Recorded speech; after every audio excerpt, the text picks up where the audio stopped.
I'm sure you will ask me, how did I get interested in this stuff? And that's probably a separate lecture.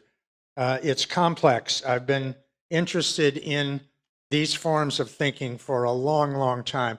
I was telling Margie Manzella before we started that this interest developed in the Peace Corps from 1963 to 66, before I even got into anthropology, from some experiences I had in West Africa. And it revealed to me an area of human thinking that is absolutely universal, but not well understood. I'm going to go, I put this slide up first with my email address at the bottom of it. I'll be glad to respond, and I will respond very quickly to any questions you might have by email later. But I want you to ponder this slide for a few minutes before we get underway. Magic is one of the most loaded words in English. It has a tremendous range of meanings. Often those meanings tell us more about the user than about the belief system.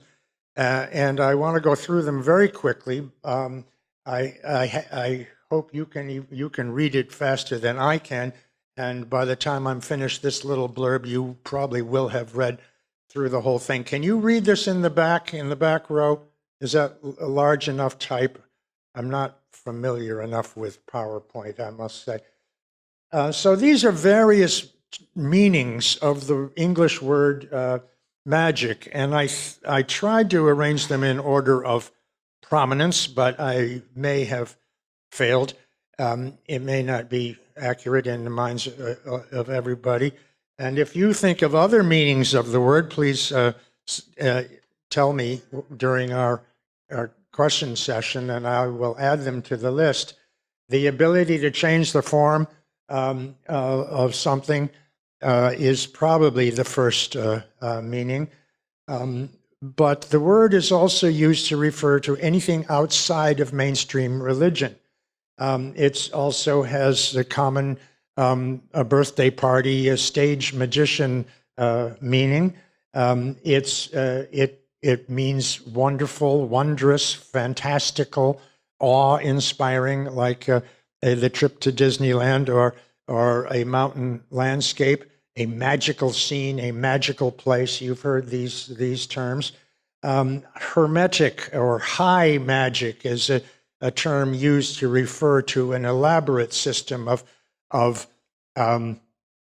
manipulation of the cosmos through education, practiced only by elite, highly educated people in early Middle Ages. You know of these terms, I'm sure. Hermetic magic, so-called from the word Hermes, Hermes Trismegistus, as Crowley elaborated on the Egyptian god, the Roman form of the Egyptian Thoth, the principle of wisdom, and so on. Kabbalah, Rosicrucianism, and astrology are all examples of this sophisticated, highly educated system of manipulation of the cosmos through written notations and formulas and so on, often called high magic to distinguish it from the low magic of the peasantry. And in fact, it's that low magic that I'm going to be talking about, because this is a absolutely universal way of thinking. I'll get to this in a few minutes. And this whole system was resurrected again in the middle of the 19th century, toward the end of the 19th century, by famous occultists whose names I'm sure you recognize. And they wanted to distinguish it from pagan practices by spelling it with a CK instead. It can also refer to the practices of modern neo-pagan groups like Wicca. It has a pejorative meaning, especially among fundamentalist Christians who refer to it as the work of the devil, perhaps equated with sorcery, witchcraft, which we're going to talk about next week, invocation of demons, and any of the what I'm calling the occult dabblings and traffickings prohibited in the Hebrew scriptures. And there are many, many references in the Bible and in Deuteronomy and Exodus. Leviticus is filled with prohibitions of magical sorts that we're going to talk about a little bit later. And there are some classic stories of magical practices, like the story of Jacob turning, making sheep and goats produce mottled or striped offspring by showing them strips of saplings of wood that had been stripped or mottled through their bark, a form of sympathetic magic. White versus black, you will hear those terms even today. They are misleading. They shouldn't be used at all. We will talk about that briefly again next week. Frank Baum, has 2 wicked witches and 2 good witches, and people talk about evil or good witchcraft or white or black magic. They are misleading terms, and believe it or not, this is absolutely true. Back in the 1970s, I was on the precursor of WBFO, WEBR. Any of you remember WEBR? And I was talking about black magic, and the live interviewer said, "Black magic? You mean it's practiced by blacks?" Honestly. And from that point on, I said, no, we got to avoid these terms. Magic and magical thinking that I'm going to be talking about are absolutely universal, and they reflect universal patterns of the way our brains work. This gets us into the most common meaning, the anthropological meaning, under the heading of sympathetic magic. 18 years ago, I wrote a paper for this journal. I have one copy of the original here. I don't know if any of you have seen it. And sometimes I look back on work that I've done years or decades earlier, and I'm not very happy with it, but I am very happy with this one, even 18 years later. So I recommend it to you. The formulation, the beginning of my thinking on the principles of magic are set down in that article. I know that the library has it here. So the anthropological meaning. None of the previous meanings I've covered are wrong. I'm not going to try to change anyone's vocabulary, but this is what anthropologists mean when they use the word magic or magical thinking. It involves 6 principles, which I want to go through fairly quickly, and then I'm going to get into show you some slides to illustrate some of these principles. And the first, which is inherent in all religious systems, all supernatural systems, is the concept of power. This is essential. This is the universal belief in a supernatural power and energy that is greatest in God, in lesser quantities, in lesser supernatural beings beneath the level of God, greater in spirits than in people, greater in people than in other animals. But power is conceived to exist in everything, especially animate things. And in many cultures, it's equated with breath. Life and breath are often the same word. In Hebrew, it's ruach. And in many other languages, the word for breath and the word for life, and often the word for blood, are, if not the same, they are similar. But it's believed to exist in inanimate things too. In Africa, large rocks are believed to contain power. So too in Australia, one of the most sacred of all natural features in Australia is Ayers Rock, or Uluguru. I'm not sure if I can, Uluguru, something like that. Have you been through it? Any of you seen? And this is solid, permanent. It's monolithic. And there are stories of how rocks have transformed things, and they are the loci of power.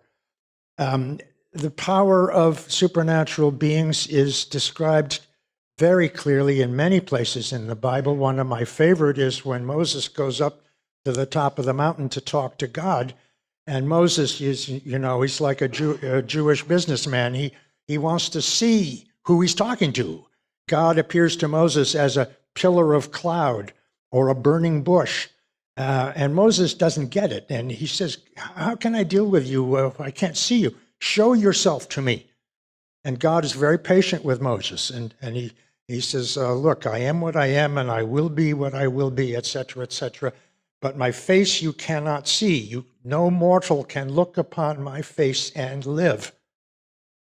And this element of God's countenance, God's glory, as being fatal, is found in many other places in the scriptures.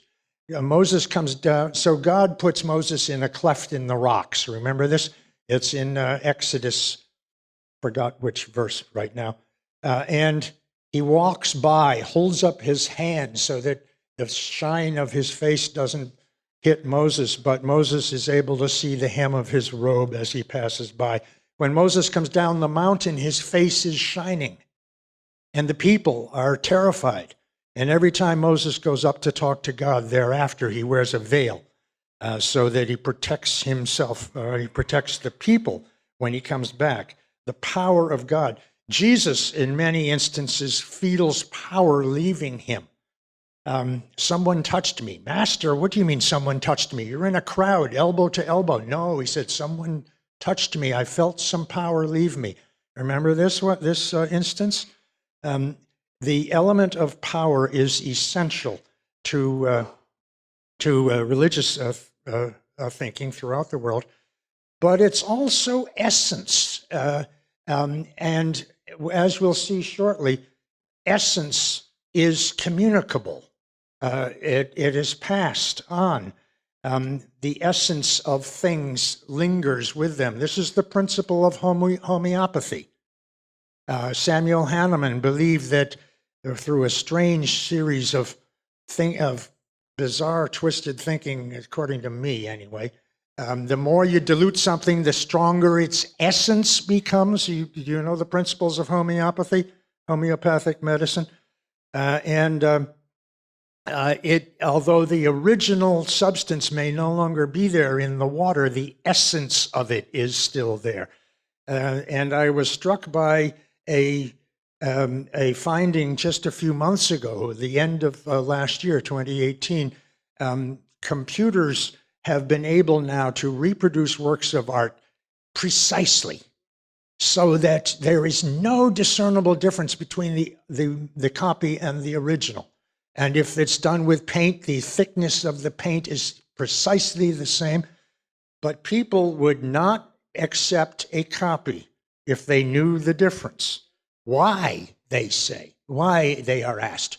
Well, because the original contains the essence of the painter. The painter touched that. Really, and they used the word essence. This is the same principle. It's universal, and it's a fundamental aspect of human thinking, I argue. Every culture, every supernatural belief system believes in forces, amorphous forces in nature. There are gods, there are angels, there are spirits of various sorts, various supernatural beings in all cosmological systems. But there are also mystical forces. They have no shape, they have no substance, they have just energy. And they seem to have been activated in the creation. and they seem to have been programmed during the great creation of things to do specific things, either by themselves or in concert with other forces. And if left alone, they will do those things. And magic involves the human effort to manipulate the forces of nature. If they are meant to be slow, magic wants to adjust their speed. If they meant to go in a particular direction, magic may want to alter the direction of the forces to make the forces of nature work the way we want them to. It is probably universally believed that when we pray to God or to an ancestor or to some supernatural being, say I'm a farmer and I want my crops to grow better, so I pray to the God of agriculture. What we presume happens is that if the God is favorably moved for us, usually he, masculine, will affect the forces that control the growing of the crops and make them more efficient. That's prayer. That's invocation. That's what religion is all about. Magic involves the human effort to affect the forces directly without going through a divine or supernatural intermediary. As I will repeat again later, in this form of magical structure, there are no spirits, no spiritual beings. Magic does not involve the invocation and command of spirits. People universally believe that spirits are beings. They have substance, but more importantly, they are sentient and willful. They are modeled after us, right? And we can command spirits, but they might choose not to obey us, or they might choose the best offer. They are fickle. They are willful. They have their own ability to choose to believe, to choose to obey or to rebel. Not so the forces. The forces are dumb. They are mechanical. They are robotic. They can be affected. How are they affected? We have to conceptualize the universe as a vast, interconnected, coherent network. Past, present, and future. Everything that exists, everything that has happened somewhere, everything that is yet to happen is somehow interconnected, either actually or potentially. Magic involves the transmission of energy through these invisible mystical pathways that potentially connect everything with everything that has happened in the past, everything that is happening somewhere else, or what has not yet happened, but it is programmed to happen in the huge cosmological network. A coherent, interconnected universe is essential for this form of magic. And again, it seems to be a universal concept. So, we need things.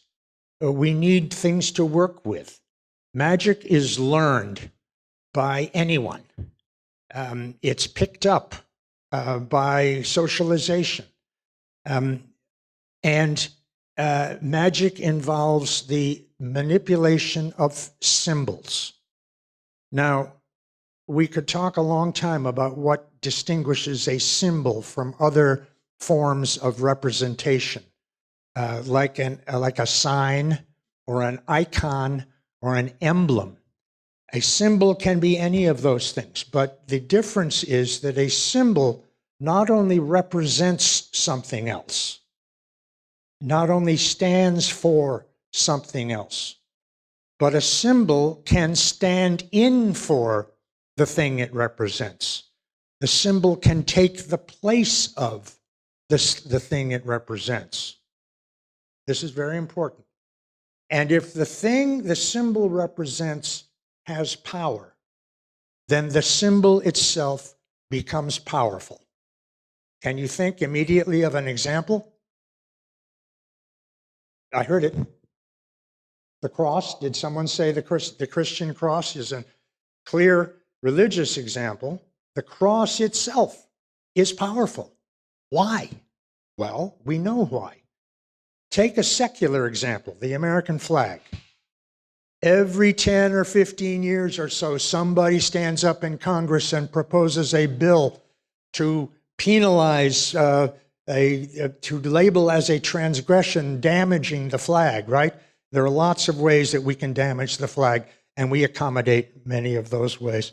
Of course, it always fails. It comes down to an issue of free speech.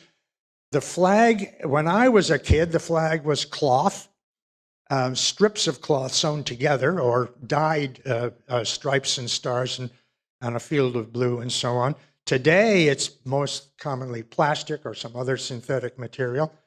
And you can buy American flags very cheaply, right? But the flag itself embodies a set of values that are far more powerful, far more complex in their meaning than what the flag is made of. These are clear, easy examples of symbols. Words are symbols. Words are symbols. Spoken words are ideas carried in the form of words, carried on the breath, which is the life force of the speaker, energized by the intent of the speaker, sent in a particular direction, and they are powerful. Words hurt people, or words make people feel good. Words have the power to change, to make things happen. And all cultures recognize this, and all cultures have regulations on the use of speech, the use of words to glorify, to praise, to thank, or to harm. Slander and libel are laws in most European nations, the distinction being spoken or written pejorative use of words. We could go on and on about symbols, but I've got to move on. Culture, which is the subject of anthropology, has been described as a system of symbols. Late in the 19th century, a British folklorist who was knighted by Queen Victoria, Sir James George Fraser, wrote one of the monumental works of Western civilization, a compendium of world folklore, which he called the Golden Bough. By 1910, 1911, it was 10 volumes long. It was a compendium of really world anthropology, or I should say better, world ethnography. It was a collection of interesting facts from different cultures around the world. Fraser was also a classicist, and he wanted to link human belief systems to some classical Greek and Roman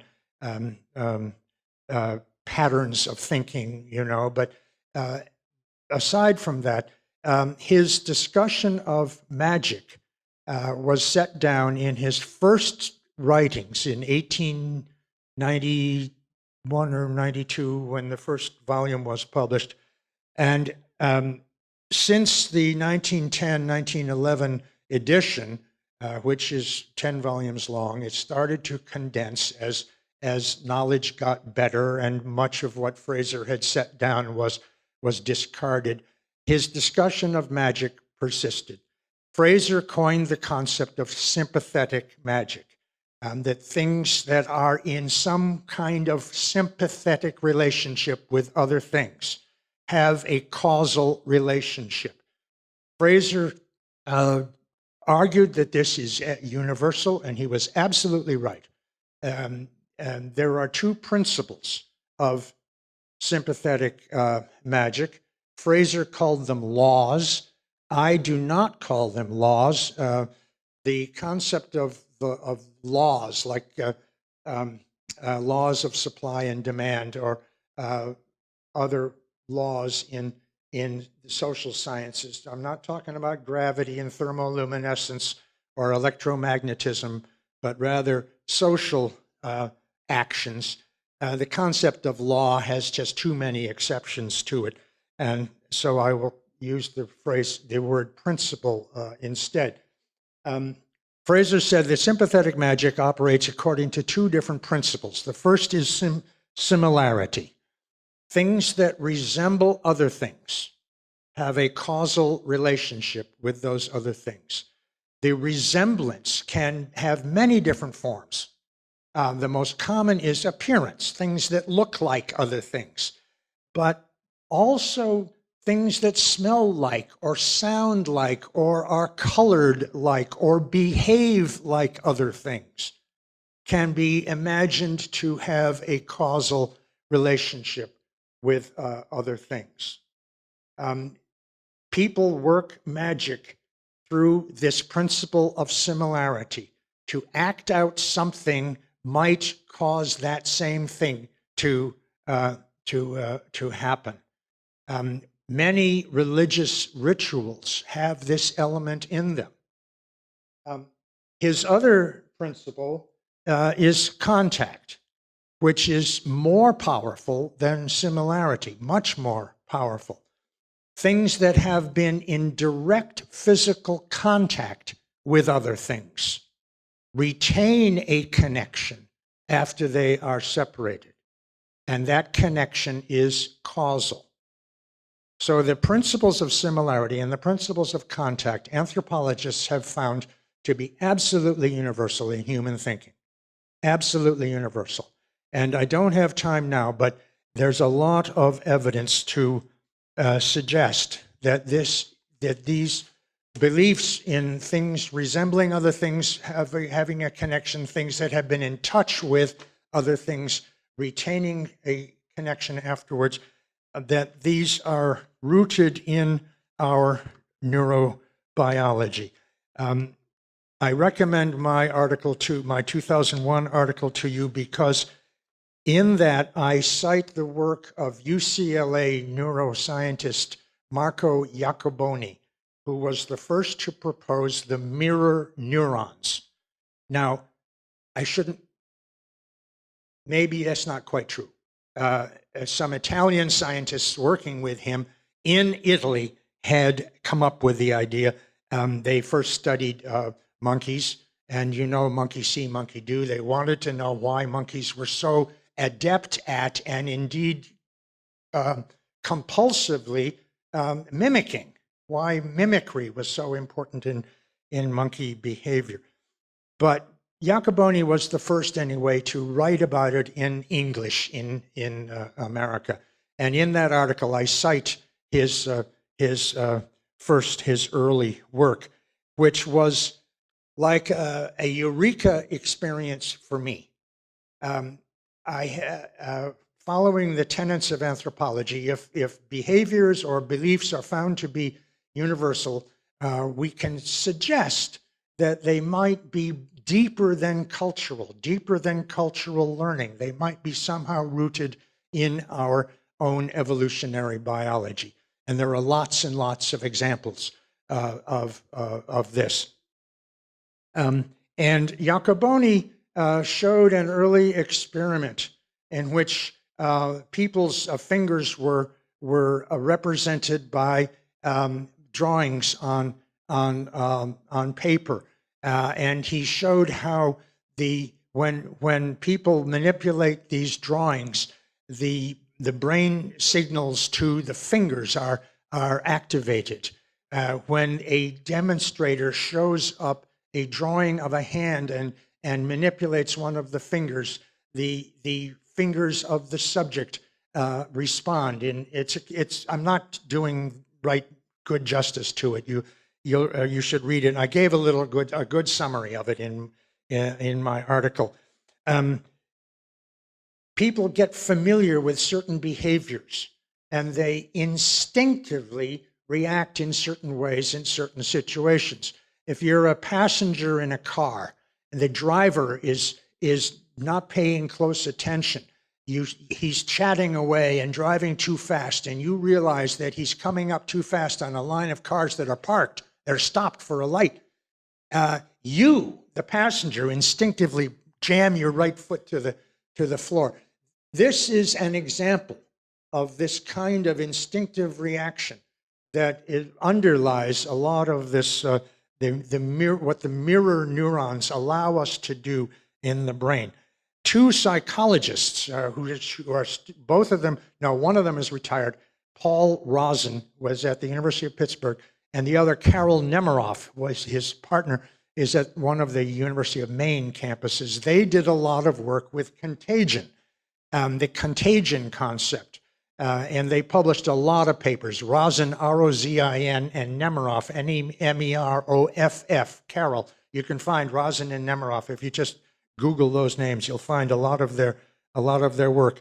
And they are satisfied that these principles of contact are universal, that they reflect universal patterns of thinking, that things that have been in contact with other things have a connection after they are separated. Fraser, back in the 1890s, talked about spatial and temporal contact. And he was really insightful. You don't have to be in physical touch with something. You can be just in the presence of something. Were you there when Barry Bonds hit his how many hundredths home run? Were you part of that event? You know, you are somehow changed by association with it, or something happened at the same time as something else. The spatial and temporal dimension of contact, and these are universal as well. And they are especially important in cultures that don't have any concept of randomness or chance or coincidence or accident. We have those concepts and we are generally content with them, but a lot of cultures don't. Everything happens for a reason, and most commonly that reason is understandable. It's decipherable by divination or by other human means. And often another human being is the cause of whatever it is you're investigating. Let me move on. Magical principles, some of those 6, are evident in a number of religious practices and belief systems. The act of magic. Magical forces are believed to be good. The world was created good, and the forces were programmed to do beneficial things. Some people want to manipulate the forces for their own benefit, to accrue wealth for themselves, which inevitably means depriving somebody else, or and by so doing, to alter the speed or the direction of the natural forces, which can be dangerous. People believe that if left alone or if enhanced along the paths that they are programmed to move, they will do what they are programmed to do, and magic can make them better. All agricultural societies are aware of fertility, and the fertility of the soil is related to the fertility of all living things. There are Russian traditions of naked women seeding, spreading the first seed in the newly furrowed soil. And you get it, right? We don't have to go any further. Or after the soil has been seeded, in many African traditions, it was common for men and women to have sexual intercourse at the edge of the field while the seeds were ready to germinate. the act of sexual intercourse is a powerful, powerful act. Read Leviticus, and if you want illustrations of this, to assist the forces of nature. If they are producing a certain amount of crops, we want them to produce more. And so magic, good, open, public magic helps the forces of nature to do what they are programmed to do. In anthropological thinking, the most common meaning of sorcery is to use the principles of magic for selfish or harmful ends. Now, sorcery is another of these loaded terms, and I will get to it again next week when we talk about witchcraft, because one of the most common synonyms for the word sorcery is witchcraft. But sorcery in anthropology works according to the same principles of magic, except that it is aimed at accruing wealth for the practitioner, which inevitably will deprive somebody else. In most cultures, traditional cultures, it's believed that the amount of wealth in the world, the amount of subsistence necessary and enjoyable stuff in the world is finite. If everybody has a share, there's enough to go around. But if you take more than you need, somebody else is inevitably going to have less. And sorcery works that way. And if somebody has more than he or she seems to need and doesn't seem to be working much harder for it, that person may be suspected of practicing sorcery. Sorcery is used also to harm someone else, especially someone who's in competition with you for a job or for some scarce resource. Sorcery uses the same principles of magic, but it aims to alter the activity of the forces of nature, which is dangerous, because if they are diverted from their paths, they may be difficult or impossible to control. And sorcery, therefore, is always antisocial and forbidden, illegal. Sorcery was defined this way in Europe, and there were laws against it up until the middle of the last century. Up into the 1950s, some old anti-sorcery laws were still existing. Sorcery, like magic, is learned. Anyone can learn it. You don't need any special innate qualities to work sorcery. You simply need to learn the use of symbols, the use of incantations, and you need to do it in hiding. But you want the victim to somehow know that you have done it, and so you have a little image of the victim you want to harm, and that image is twisted or stuck with a pin or something. The magic that you are using, that you are working with that image, is much more powerful if something that was in contact with your victim is worked into the image. So a piece of clothing or something that has been in close touch with the body. It's this belief in many cultures that prompts people to do their personal toilets and personal cleansings and so on in seclusion, in private. When I was first in West Africa, we carried a handkerchief, often for mopping our brow, but also for blowing our nose. And the white man blows his nose into a handkerchief and folds it up and put it in his pocket. Sounds disgusting, right? But African peoples understood. He's keeping that stuff. No one's going to get control of it, right? People can work powerful magic against you by using some of your bodily leavings in sorcery. Blessing and curse are spoken forms of magic. Blessing is positive, curse is negative. That's really what it is. And we've got to distinguish between invocation and blessing. If I say, God bless you, I'm asking God to do the blessing. I'm not doing it. It's a nice thing to say, and people like it. But in fact, I am calling on God to bless you. If I say blessings on you, or bless you, or have a nice day, that's direct. I'm not going through any intermediary. That's a blessing. Really, that comes under that linguistic category of blessing. That's using words in positive ways, right? Everybody likes it. Everybody likes to hear it. It makes friends, or it should. If I say, God damn you, I am asking God to do a really, really horrible, horrible thing to you. We cannot, in the 21st century, imagine what damnation meant in, say, the early Middle Ages, right? Asking God to condemn you to an eternity of unbearable pain, that's what damnation meant.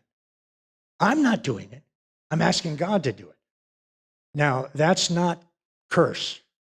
But if I say, go to hell, I'm not invoking a supernatural agency to effect that on you. I'm using my own words, my own breath, my own intent, sending a direct message to you. The end result is the same. The wish is the same. But that is under the heading of curse, the magical use of words in a negative way. Is a form of sorcery, verbal sorcery, we could say. Taboo.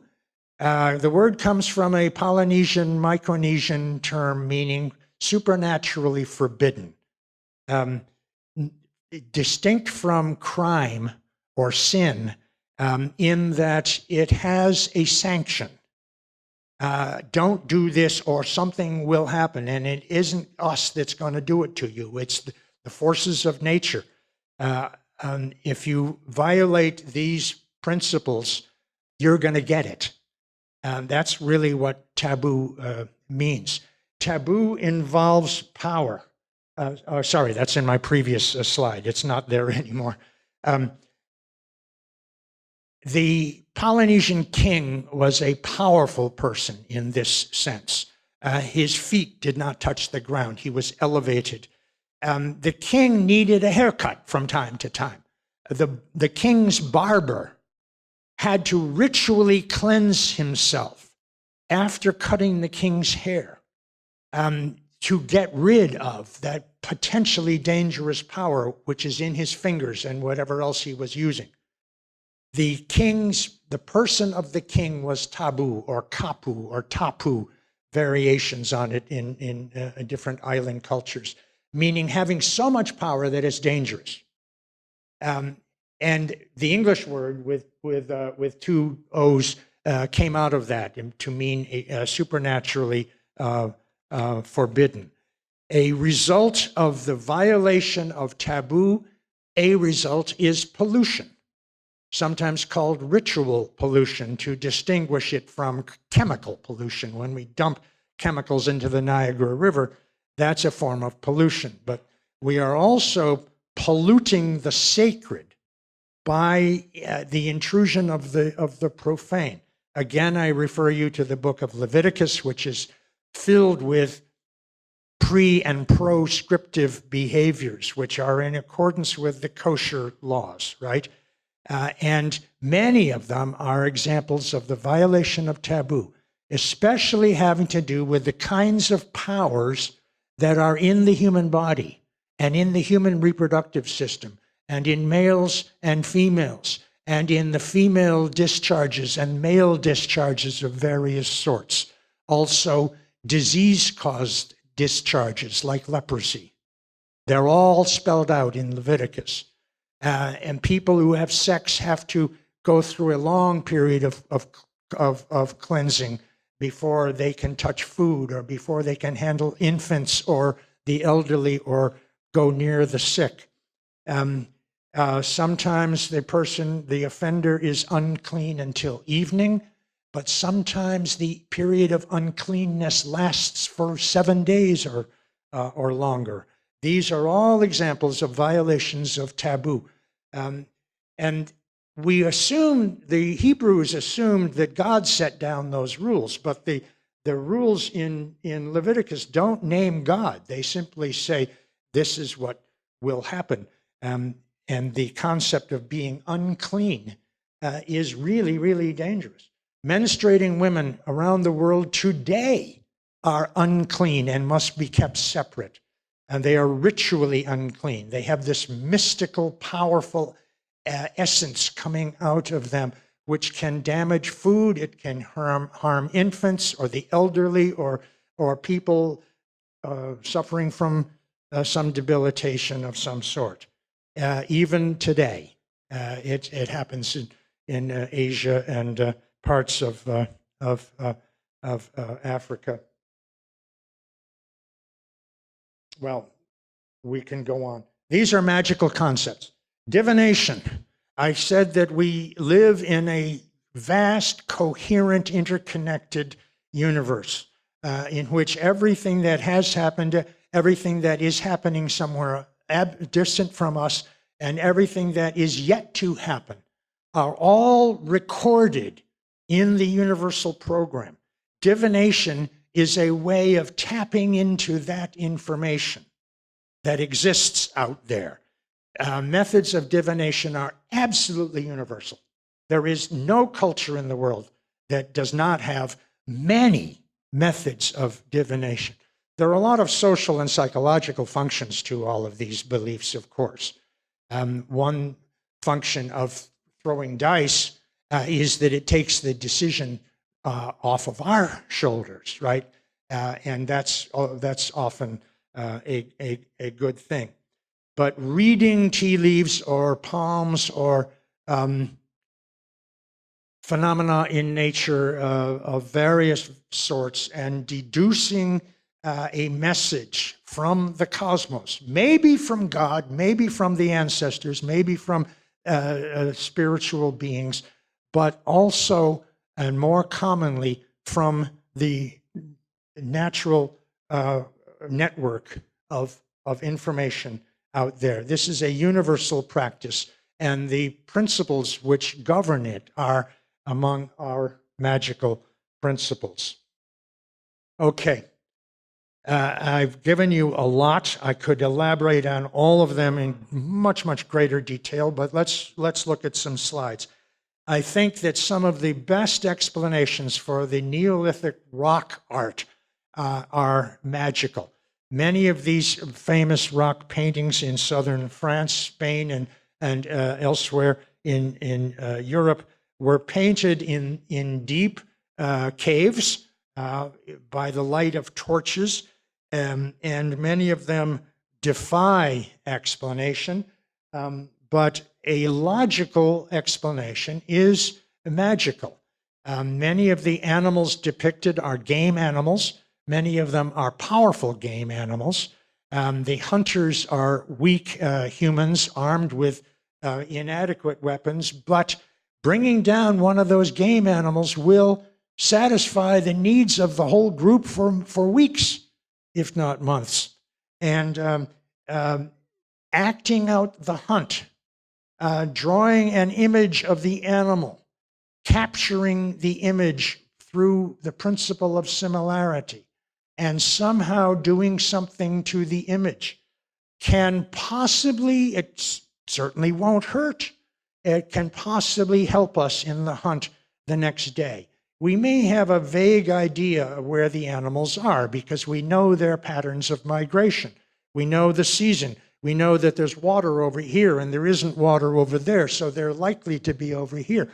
But still, any magical assistance we can get in locating them and in somehow controlling them will help.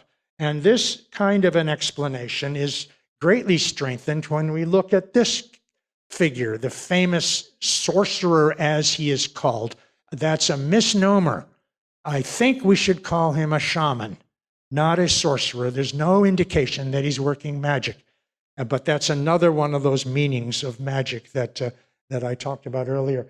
This is clearly a man in a reindeer or caribou outfit dancing. It's in some ritual.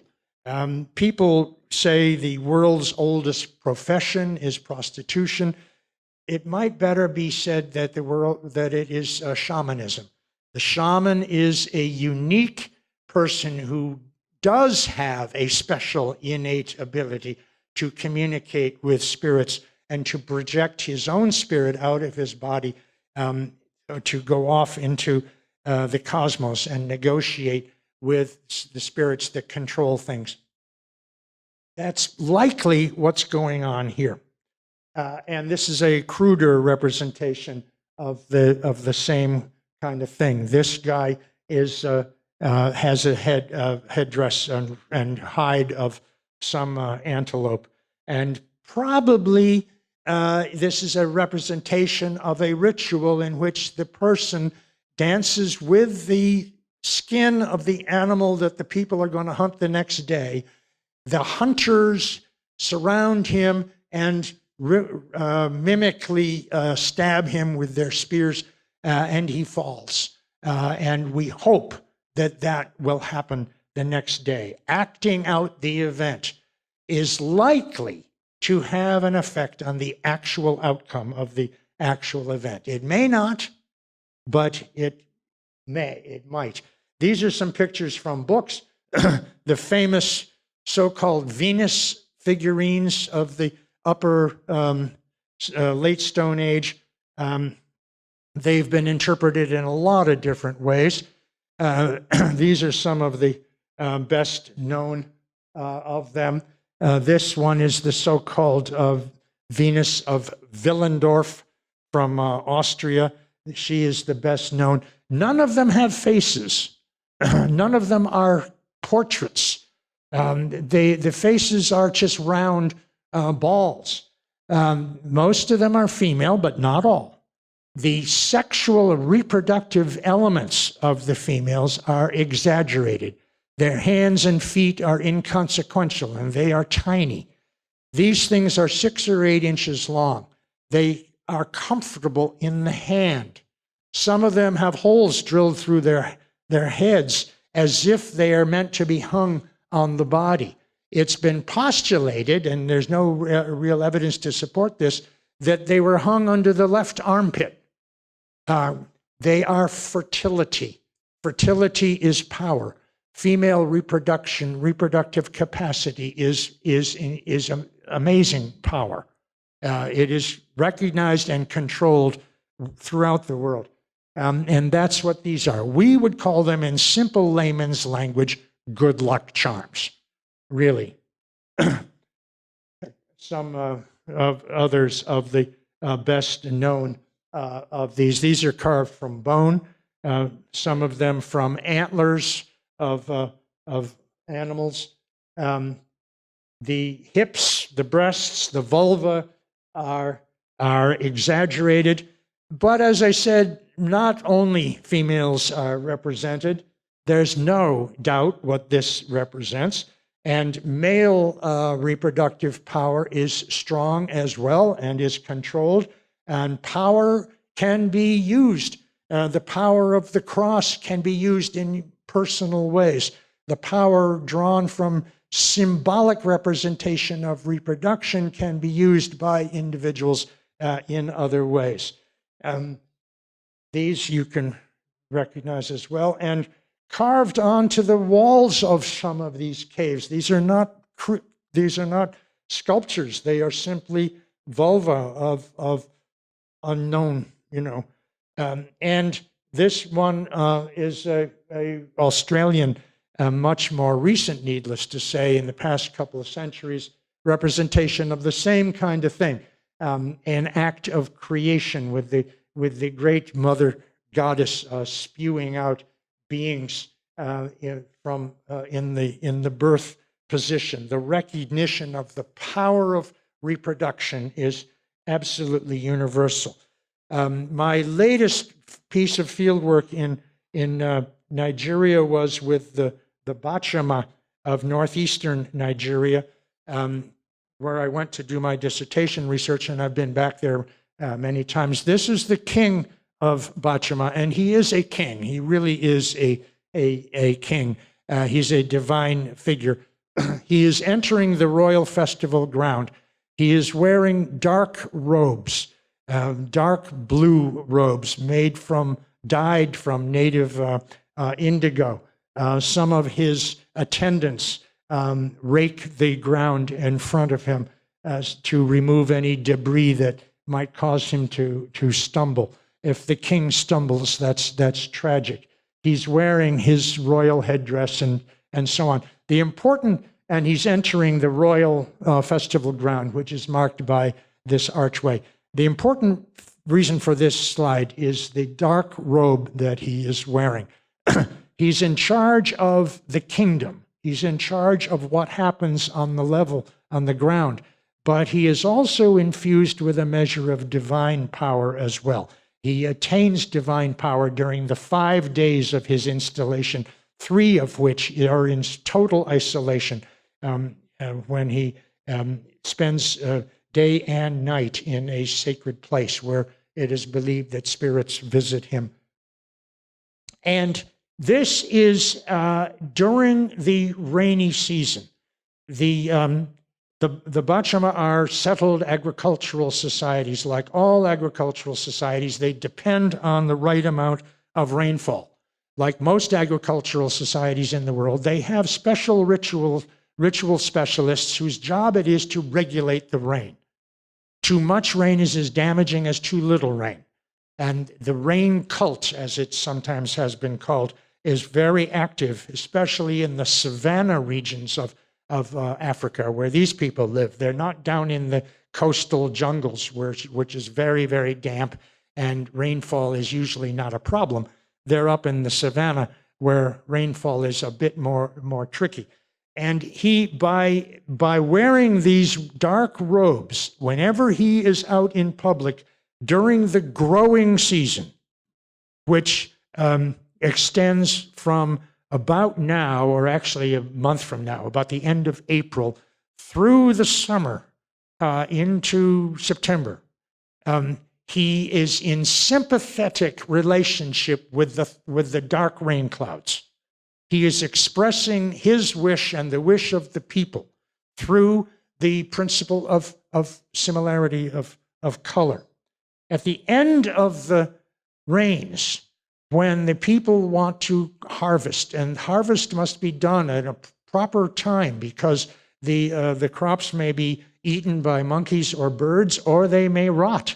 They've got to be taken in, and they've got to be sufficient because the people are going to depend on them through the rest of the dry season, through the rest of the winter.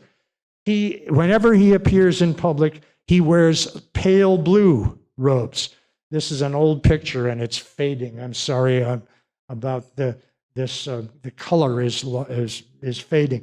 But whenever he's out in public during the dry season, he wears pale blue robes, which is in sympathy with the hoped for clear blue skies. This is a form of magical thinking. And I was speaking of the regulation of rain. This is a rain charm from the Congo areas. This is in the possession of the Buffalo Museum of Science. It's an iron ring wrapped around with pieces of fiber. Dangling from it are little chains of iron rings, also wrapped around with pieces of fiber. This is the handle. It's held out like a basketball hoop, and it's shaken. And the sound is like rain falling through foliage. You know the shop, I don't know if it's still there, in Main Street in Williamsville called 10,000 Villages or 1,000 Villages? Is it still there? No, it's not? Okay, but there's still one around here. They have similar rain charms that work by sound from South America. They are large seed pods, can be 2 or 3 feet long, allowed to dry out. They're not cut open, they're just allowed to dry out. So the seeds all inside get loose from their fibrous connections. And if you hold it upright, the seeds will fall down inside this thing, and it sounds just like rain falling through foliage. You can buy them. They're too expensive I didn't want to buy one just for a lecture demonstration, but You can see them there. They come in different sizes and different volumes, different levels of sound. From rain cults in agricultural societies to regulate the principles of the forces that govern the rain. Back to the Neolithic, this is a famous bas-relief sculpture, widely interpreted, widely speculated about. She has no face. Her breasts and her hips and her vulva are prominent, just like the figurines. In her right hand, she's holding a horn. This is unmistakably a horn, like a buffalo horn, a horn of a bovine. On that horn, there are 13 striations. The best speculation of what this means that I have found, women are associated with fertility, with reproduction. Women are also associated with the moon. The crescent moon is powerful in all cultures of the world. The crescent moon resembles a horn. A horn is a universal power symbol. Put that in your mental notes. In all cultures of the world, horns or antlers, which are similar, are power symbols. I think this is the original reason for the Asian desire for rhinoceros horn, which is nothing but keratin, right? Keratin, what your fingernails are made of. Among the Plains Indians of the Americas and countless societies, horns are power images, and the horn is representative of the male reproductive organ, and this is explicit in many cultures.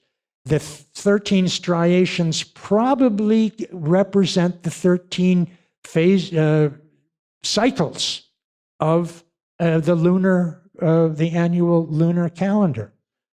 Speculation, but it's logical based on our principles of magical thinking. This is a horn staff of a shaman from the Lakota, of the warriors of the plains of the Americas. This is a protective device from the Congo and in the possession of the Museum of Science, worn under the clothes. The horn is powerful, and power can be protection. And it is worn under the clothes by a man to give him power, protective power. The female element is represented this way in Africa anyway. The cowrie shell is representative of the female reproductive orifice. And cowries are powerful in Africa and elsewhere for similar reasons. And cowries go way, way back in history, and we don't know exactly, but their resemblance to the source of female power may have been noted in prehistoric times. This is from the Charles Rand Penny collection of African art, which was displayed at the U.B. Anderson Gallery for some time before Penny died some years ago. This is a hunter's fetish. The word fetish is a colonial term, usually pejorative, but it means a power figure, a figure that contains power, which can affect people who entreat it or offer offerings to it or somehow draw power from it.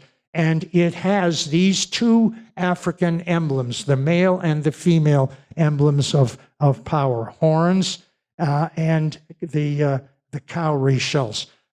Hunters are going out into the bush, a dangerous place. They're going to spend days out there. They need supernatural protection. An African mask that combines these two elements, the female and the male elements of power. A warrior's armament from Senegal a helmet made of cloth and a tunic made of cloth, but decorated with horns, which give it power and can ward off not only the weapons of the enemy, but the supernatural powers of the enemy as well. Horns have great antiquity. The horns of the altar are prescribed by God to Aaron, Moses' brother. Aaron is the chief priest, right?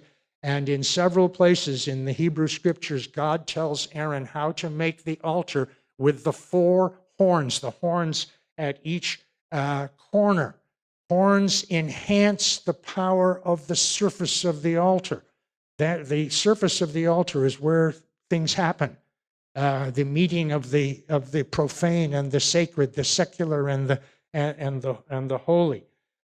Burnt offerings, live offerings, or incense. Here's an altar for the burning of incense, and the power of the incense in sending the fragrance to God is enhanced by the horn elements. This horned altar, carved out of solid rock, was discovered in the hills above the Judean hills of I don't know the geography of, this is southern Israel, I think, just in the 1960s and 70s, and it was written about in this picture comes from the Biblical Archaeology Quarterly. I don't think I have another picture of it. If you can make it out, it's a solid rock, a granitic kind of rock with 4 horns carved out of the 4 corners and curving slightly inward, focusing power inward toward the altar. This is from my own collection, an altar piece, a woman with distended, powerful breasts and a prominent vulva.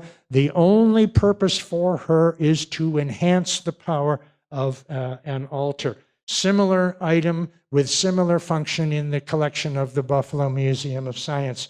It's a cat-like figure on its haunches with the claw of an actual reptile of some sort around its left leg, and on its back is a backpack made of mud and dung.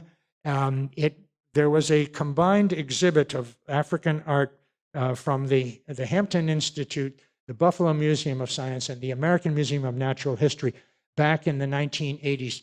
And it was called Art/Artifact. I don't know if any of you remember it.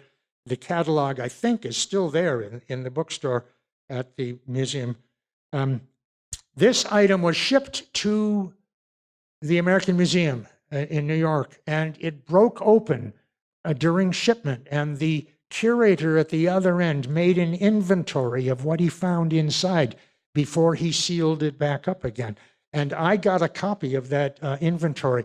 Lots of little items. We cannot know their significance without going into the culture that produced this thing. But there was a piece of paper with faint, blurred writing on it.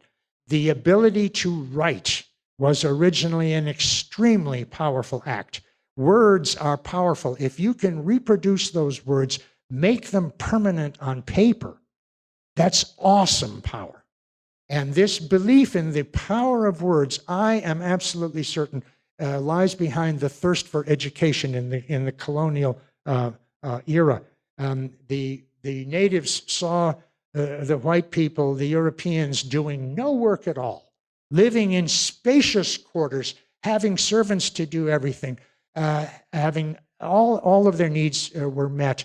They spent a lot of time with writing and reading, writing letters and reading materials, reading letters that came back and books. This must be the key to the Europeans' success, how they can be so wealthy and so successful without doing any work. And that belief in the power of words, I am sure, lies at the foundation of the African thirst for education. We want to be like them.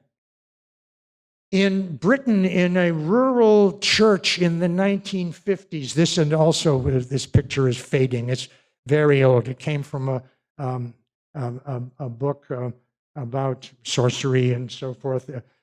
Two churches were having a feud. The congregations over land or something, rights. So I don't know. Payment of their pastors. I don't know. The members of one church tacked up these dolls and a sheep's heart with thorns through it onto the front door of the other church, embodying curses, you see. This is in the 1950s in Britain. An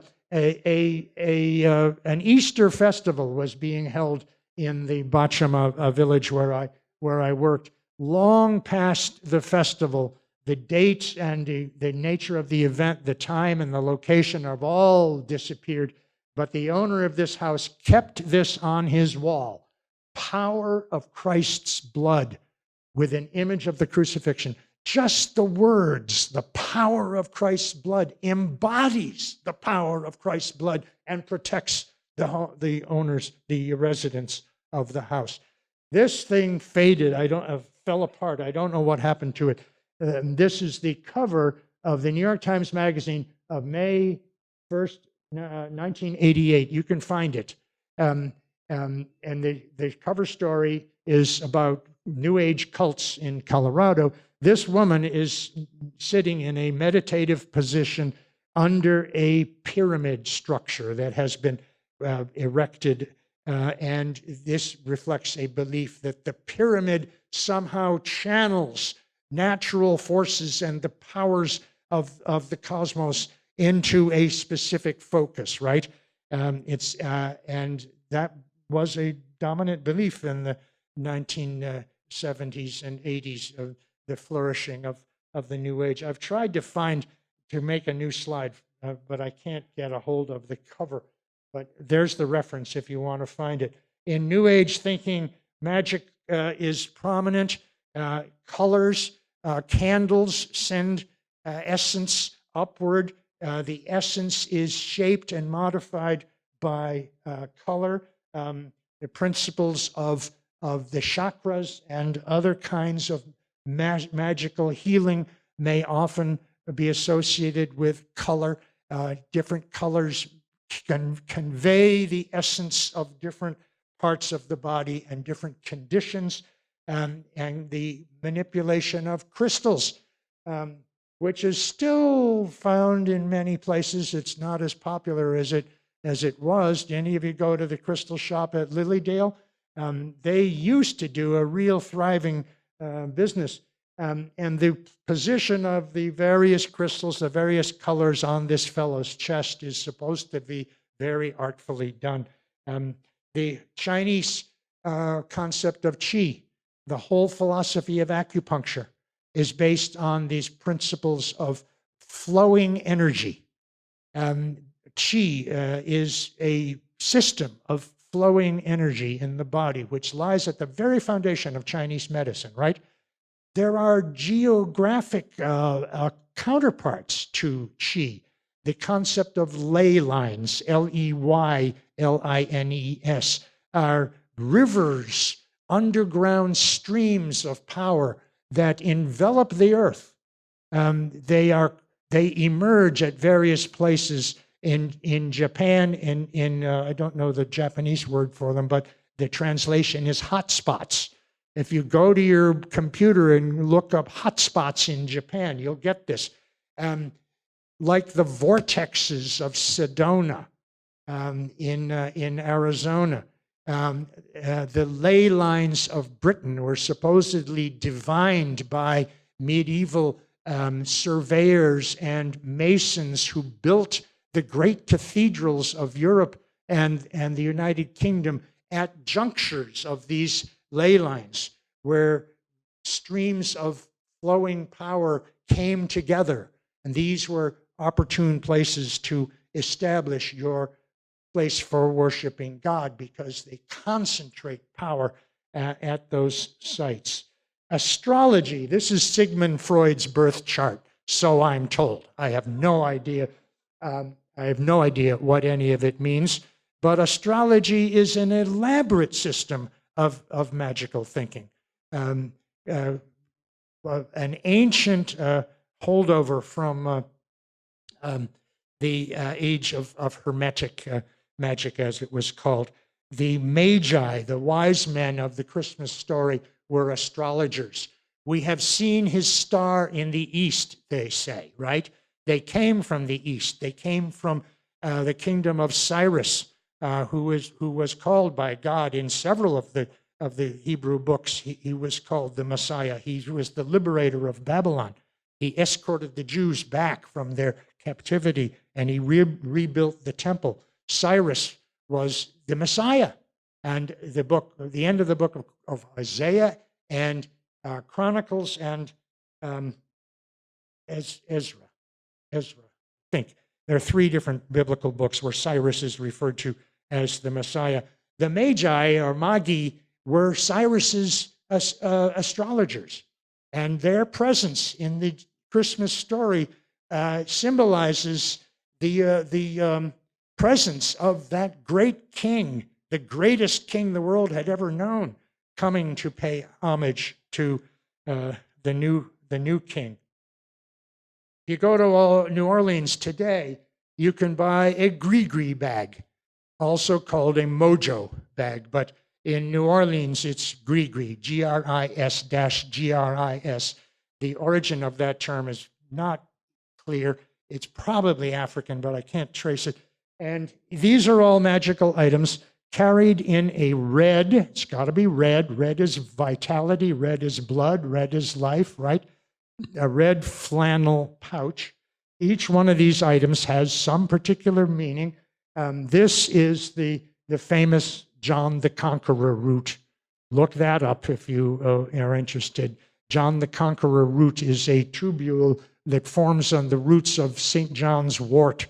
And it's also, forgot the other name for it, and other magical items. All of them have particular forms of power that can enhance your good fortune. It can protect you as one of the functions of magical objects and magical thinking. So that's the end of my slides, and I think it's the end of my comments. I did want to mention that many of our most popular superstitions are based in magical thinking and can be understood by recognizing principles of magic that I have described here. And I have lists of them. Let me get to some of the most common, all in one paragraph, and then I'll stop and we'll have questions. Your Italian grandmother wore a small gold object shaped like a horn on a gold chain around her neck. Familiar to anybody? What's it called? Huh? The cornuto, the little horn. And she crossed herself whenever she heard foul language. She's invoking the power of the cross to protect her. That power made by that gesture will protect her against that foul language. Your grandfather went to great effort to hang a horseshoe points upward over the door of his house. What does a horseshoe represent? What does a horseshoe represent? Horns. Don't open an umbrella in the house. Why not? Why not? Anybody? Yeah, bad luck. Why? Yes, an umbrella is an implement to protect you from the storm. You don't want to bring the storm into the house. Really? In medieval and earlier times, you never brought a weapon into the house. Hunters left their weapons outside. Soldiers left their helmets outside. And you do not bring hats or shoes or definitely not weapons into your bedroom. These are elements that have been in contact with violence, with storm, with disorder, and with dirt, right? These are magical principles. Don't break a mirror. That superstition is clear, right? The mirror is an image of you or whatever is being reflected in it. Breaking the mirror, because of that connection, this principle of similarity, can damage what is being reflected. Don't step on a crack. Exactly the same thing. Crack is damage. A crack represents damage. Damage is contagious. Beware of the 13th floor of a building or the 13th row in an airplane, and especially Friday the 13th. And this fear of 13 has many different suggested origins, but the best for the West is in the story of the Last Supper of Jesus, which was on a Thursday evening. There were 13 people at that table, and the rest is well known. I've got a whole lot of other superstitions. Shall we go with any of them, or shall we end and have questions? Anybody want to ask questions? It's hard for me to see you because of these lights. Why should a pen used by a president to sign an important bill into law be so valuable? What principles of magic answer that question? Whenever a president signs an important bill, he has a whole lot of pens lined up, right? He makes a mark and gives that pen to some favored person. What's happened to that pen? Why is that pen changed? That's a rhetorical question. Citizens of an Eastern American town fight to preserve a dying 350-year-old oak tree because, the paper says, it was witness to so much history. A tree? But we do that, don't we? We preserve things that have been in contact with historical events. The press often reported that President Ronald Reagan consulted an astrologer before taking a long trip or making an important decision. And this is absolutely true. The street number of the house he bought on retirement was 666. The town fathers, whatever town that was in California where Reagan retired to, they changed the street number, the number of his house. 666 is that number from the book of Revelation. Through the evolution of folklore, it became associated with Satan.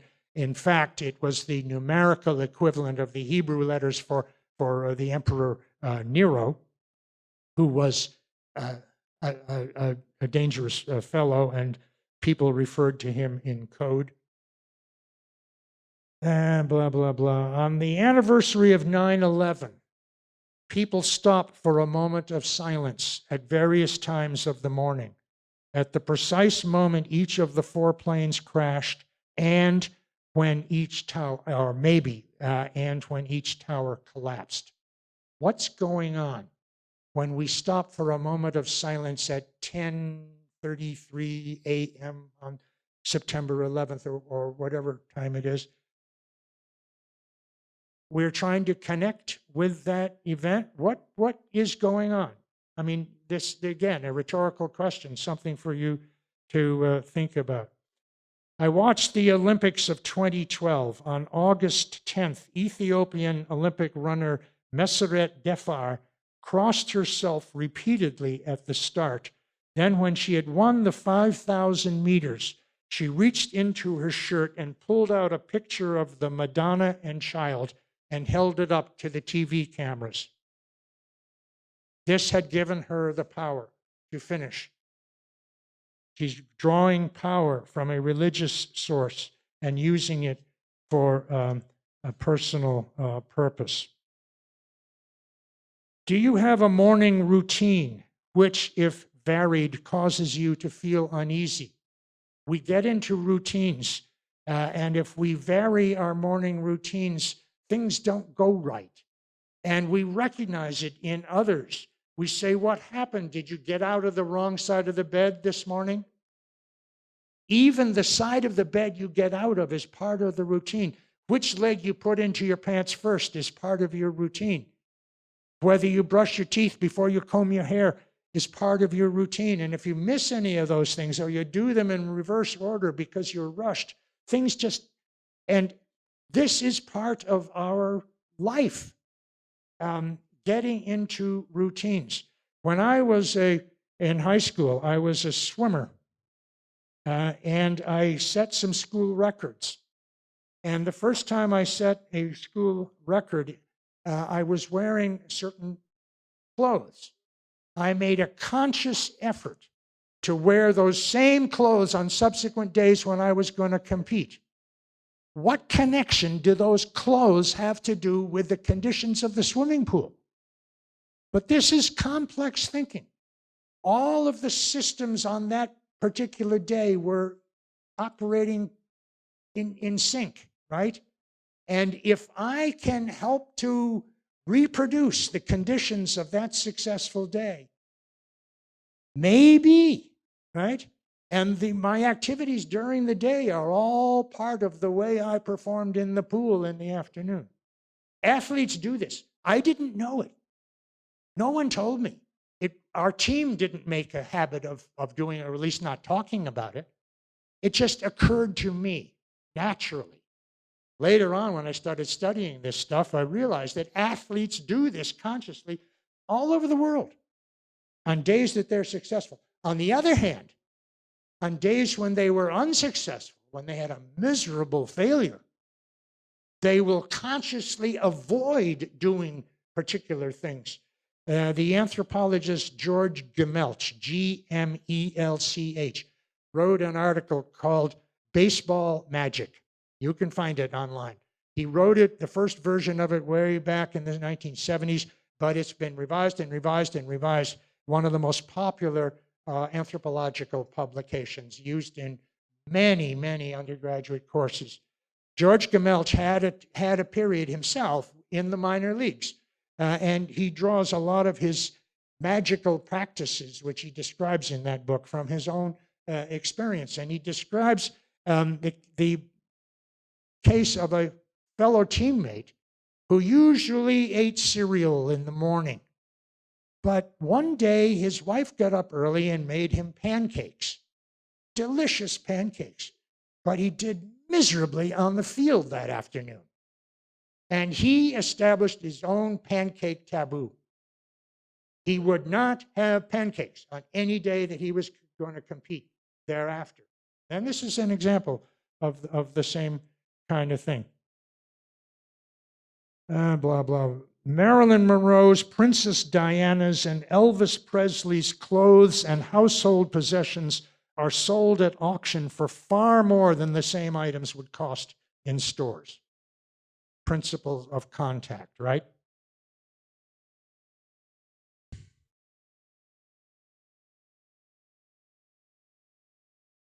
Do you apply body English to a bowling ball or a billiard ball when you play pool or billiards? When you go bowling, do you follow the ball? I do.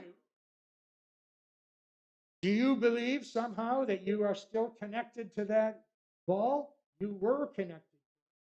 And you send it down the alley, and it's kind of natural. We do that. The same case as my example of the passenger putting his right foot. Now, of course, he was a driver, and he knows that the right foot operates the brake. Principles of contact. Why should a baseball hit out of the park to win a World Series? Or, and this is all historical stuff. I should probably update it all, but I'm retired now. Mark McGwire's 70th season home run, or a hit by Cal Ripken Jr. in his 2000th consecutive game. Barry Bonds' 756th homer. The ball that Barry Bonds hit for his 756th career home run sold at auction for, this is a baseball made in Haiti, right? $752,000. Absolutely true. Then it was discovered that he had taken steroids and stuff, right? And things started to decline in value. Why? How is that ball any different from the hundreds of baseballs that are used in an average baseball game? Week from yesterday, Bisons opened their season. My friend of mine has told me I must be there with him. This is one of the things that we retirees do, right? I have no more superstitions. Do any of you? Go ahead. I don't know if this, I don't think this magical thinking, I think that sometimes like you do routines of physical stuff.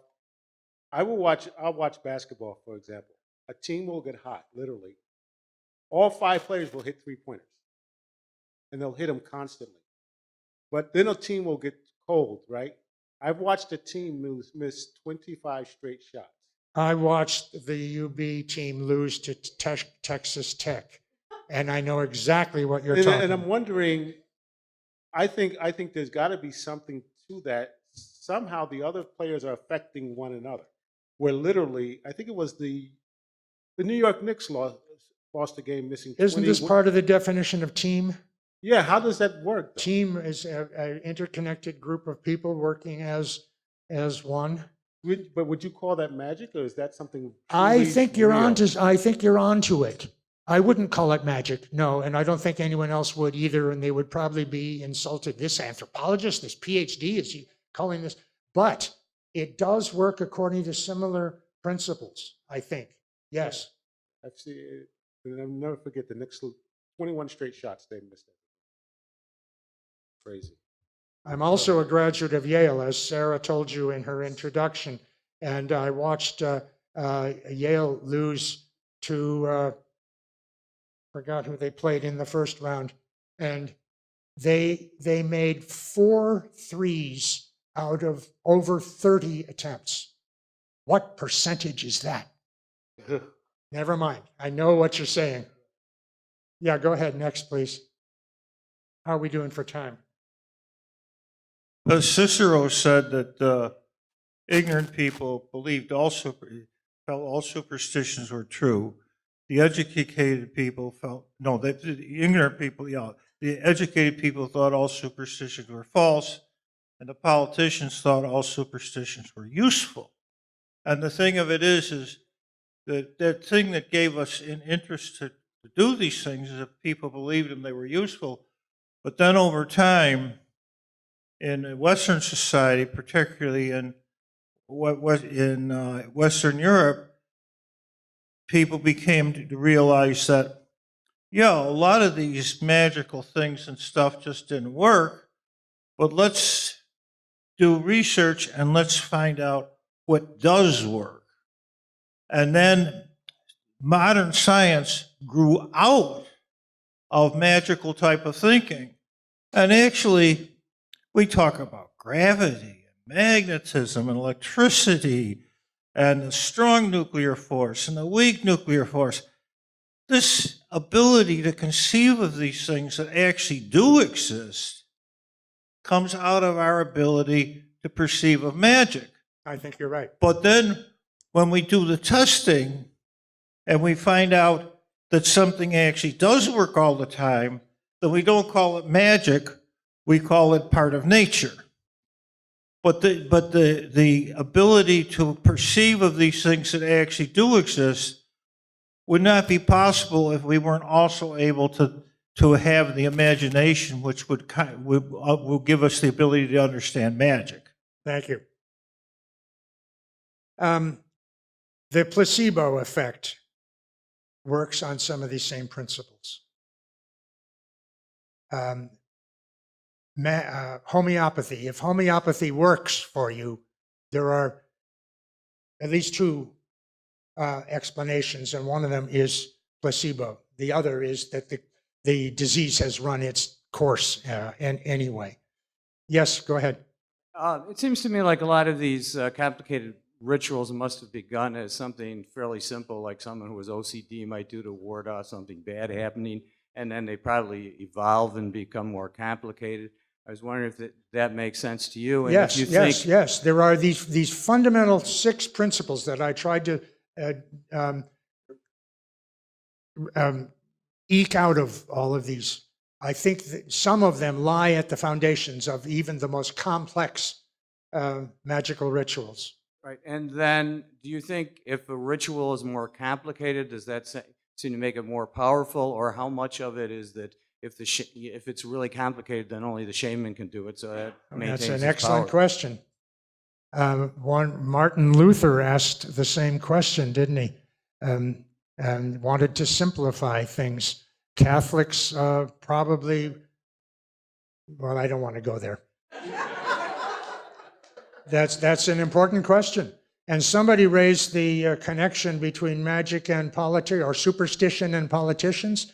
I see several examples in Africa. I did a little bit of research in the Caribbean. I saw the same thing there, where politicians may encourage this kind of thinking on the part of their subjects in order to keep them in line.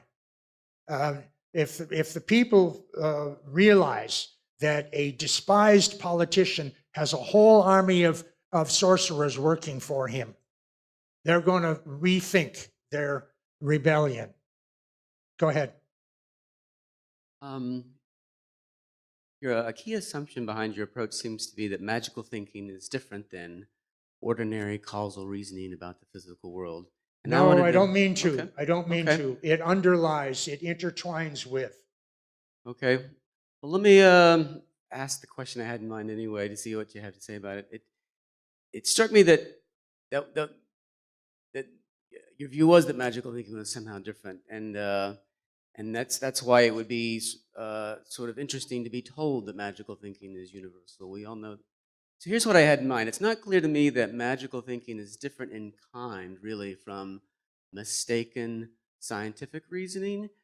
So it's pretty hard to figure out what are the fundamental forces in the world. It's hard enough such that if you ask the average person on the street what are the 4 fundamental forces of nature, they won't be able to tell you what they are.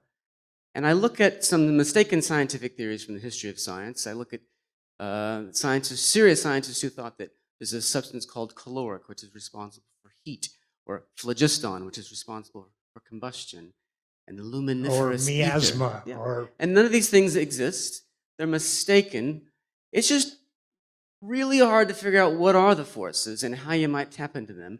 And so when I look at these mistaken theories about luminiferous ether and in science, and I look at these people that you mentioned who do these rituals next to the field to try to make the crops grow, one way of viewing what those people do is something quaint, primitive magic. Another way is maybe it's just something like scientific reasoning. I mean, it's hard to figure out how to do agriculture. yeah.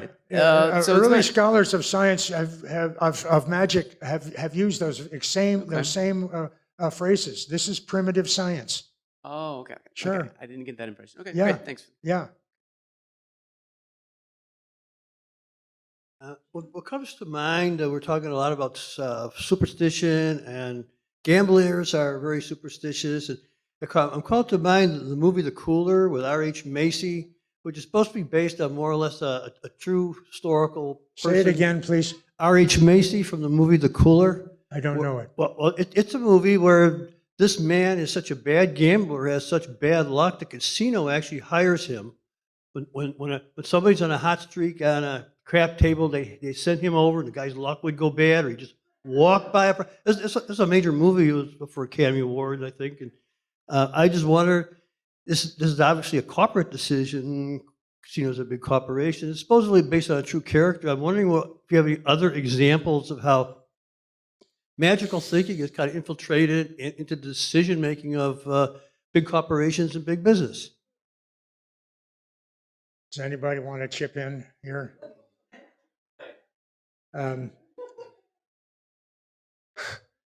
If as Donald Trump seems to do, if you run America like a business, Ronald Reagan consulted astrologers. I mean, this is true. Yeah, that's an interesting question. That's all I can say. Thank you. Margaret. Yeah. It's scary. I just heard of one that's being developed now that can sense your emotions. Go ahead. Ironically, it's actually quite similar to what I was about to mention. I work in software, and there's kind of a conflation of technology with magic. It's actually often joked about in a sort of pejorative way, in that, oh, we made it do this. How did we do it? We used magic. Um, I was wondering, kind of curious as to your thoughts on that. The connection between technology and people's thoughts on superstitions involving that. First, I would say superstition is a word that I try to avoid, and I instructed my students to be careful about using it too, because the word implies a recognition of falsehood, and it implies an arrogance that I have a better explanation than you have. Superstitio is the Latin root for it, a standing point above. And even when people use the term about themselves, they are self-deprecating. Oh, I'm superstitious. But my theory here, which I've tried to set forth to you all, is that this is natural ways of thinking, and that has nothing to do with education or intelligence. And so I'm going off on a tangent here, but I want to avoid the word superstition, or for you to recognize the potential error in using it. So please carry on. No, go ahead. Finish the rest of your question. Oh, the technology. Yeah. The relation between. Yeah. So I was just curious to get your thoughts on the conflation of technology, perhaps magic, perhaps in the source of power. I may have not articulated that properly. Yeah. I've had students who have come from a background in physics and have studied esoteric forms of energy and power in the universe, right? And have told me that what you're describing is the recognition of this same kind of thing. People who firmly believe, very highly educated people who firmly believe that people can affect other people over a great distance. In my article of 2001, I described the case of Elizabeth Targ, T-A-R-G. Her dad was Russell Targ. If any of you are interested in the history of what the amazing Randy has been interested in all of his life, the history of deception of that sort. He was her father. She got $2 million from the Center for Complementary and Alternative Medicine for a study of distant healing. And she and her students obtained photographs of people suffering glioblastoma, all of them suffering a particular form of this terrible, aggressive brain cancer. And they were instructed to concentrate on the picture intensely and to send a message of healing. She got $2 million for this. It's reported in there, and it's reported in the several. So I'm not answering your question, but these are a lot of things we have to think about. We're running out. We're going way past the time that Sarah told me you guys normally finish. You're being very patient, and I know, I see. And I saw a couple of other hands in the back. If you're willing to keep going, I am too. I don't know if there are any more cookies in the. Here's the cookie. I'm here to represent the goddesses in the room because it was all guys up here. You got too many clothes on. I'm aging, it's getting there. So I have the superstition that if you put on something inside out, you have to not wear it, or you have to wear it all day. So if you choose to not wear it, you can take off the juju from it by turning around 3 times saying, tut, tut, I didn't want to wear this anyway, and then deciding against that. So anyway, I just wondered if anybody else has a superstition of wearing something inside out is bad luck. Because I had to wear my sweatpants inside out for a whole day last week, and I was so glad nobody came to. Well, to what see me. what would happen if you didn't? Well, I will tell you the truth. The day that I changed my slip the other way around and ignored the tut-tut, my daughter died. So things that happen coincidentally like that will reinforce that particular thing. And Exactly. Exactly. My mother's was never, ever stop a chain letter, because she stopped one and her sister died that day. So we, as individuals, have these feelings towards the people, and we transfer it to the people Thank you for that. that we love. Yeah, yes, you're So absolutely right. it's a feeling thing, and you want something of that person to stay with you. It's a because everything else huge, goes. vast, complicated world. Yeah. And we occupy a tiny little piece of it. But if we can control our little part of the world, we have a measure of control, which That's gives right. us some satisfaction. It's about control.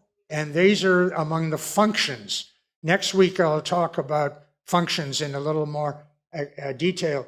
And when will we you try be- to explain witchcraft beliefs. I wanted to know if you'll be actually teaching some of the spells. next I week. have retired. I really wanted to continue to teach, but my body told me I had to quit. I'm having knee surgery in June to replace this. You guys over 60, you probably know what I'm talking about, and I'm way past that. So, thank you, Dr. Stevens. And thank you, everybody, for showing up. Thanks for watching. If you liked this video, be sure to give it a thumbs up and share it with your friends. Don't forget to subscribe to the channel and ring that bell to be notified about new videos. You can follow us on social media, and if you really love what we do, consider supporting us with a donation. Links to all that good stuff is in the description below.